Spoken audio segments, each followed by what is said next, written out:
येत्या 15 तारखेला संपूर्ण महाराष्ट्रात इलेक्शन आहे आणि खूप साऱ्या लोकांचा असा प्रश्न असतो की आम्ही कोणत्या पार्टीला वोट करावं.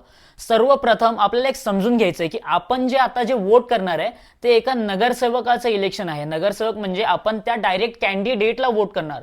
मग सगळ्यात पहिलं आपल्याला हे जाणून घ्यायचंय की आपण कुठल्याही पार्टीला वोट नाही करत आहे, आपण त्या इंडिव्हिज्युअल कॅन्डिडेटला वोट करतोय. मग आपण कुठल्या गोष्टीची लक्ष दिलं पाहिजे. सर्वात पहिली गोष्ट, तो जो कॅन्डिडेट आहे तो कुठल्या पण पार्टीचा असू दे, आपल्याला महत्वाचं हे आहे की तो कॅन्डिडेट कसा आहे, त्याच्या नॉलेज कसं आहे, तो काम करू शकतो का, तो काम करेल का, ह्या सगळ्या गोष्टी जाणून घ्यायच्या आहेत. दुसरी गोष्ट, खरंच तो त्या पोस्टच्या कॅपेबल आहे का.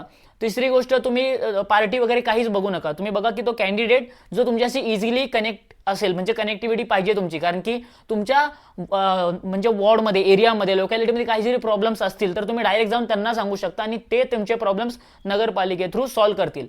तर एवढंच बघा की डायरेक्ट कनेक्शन कसं होईल. पार्टी बघू नका, हो काही बघा. मोस्टली युथ जे आहेत त्यांचं काहीतरी विजन घेऊन ते आपल्या लोकॅलिटीला डेव्हलप करू शकतात. मेजॉरिटी युथकडे आपण फोकस केला पाहिजे. पण कधी कधी असं पण होतं की जे एक्सपिरियन्स आहेत, जे एजेड आहेत, पण त्यांना चांगला अनुभव आहे, ते चांगलं काम पण करू शकतात. मग ह्या दोन्ही गोष्टी बॅलन्स करून योग्य तो निर्णय घ्या. पार्टी किंवा काही गोष्टी अशा बघू नका. एक कॅन्डिडेट बघा, कारण की आपण त्याला वोट करणार आहे. आपलं जे वोट आहे ते डायरेक्ट त्याला जातं आणि तेव्हा तो निवडून देईल. मग आपलं योग्य कॅन्डिडेट आपण 5 वर्षासाठी निवडून देतो. मग 5 वर्षात तो खरंच विकास करेल, आपल्या सिटीमध्ये चांगल्या फॅसिलिटीज आणेल, ह्या सगळ्या गोष्टी बघून वोट करा.